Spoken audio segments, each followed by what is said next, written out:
Sir, pasensya niyo sa amin, hindi pa ipaalala ko kompleto. lang pagka araw ng Disyembre na bigayan ng 13 months pay. Alam mo ba yung nararamdaman namin?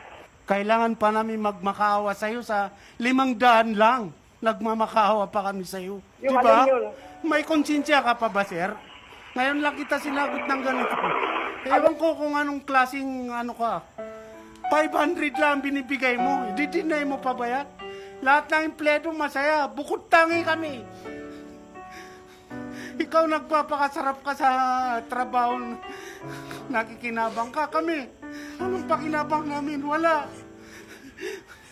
Nagsisinungaling lang kami sa mga tao para hindi kami mahiya. Na minimum rin kami. Nakatanggap kami ng 13 months pay.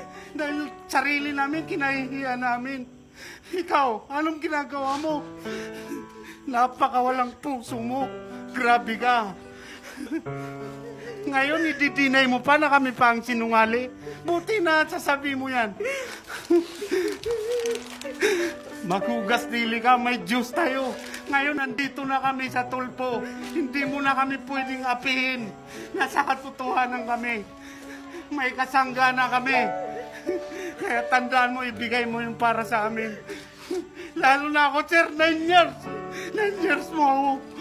Ginawang alipin na wala. Porkit mahirap lang kami. Iniisi-isi mo lang kami.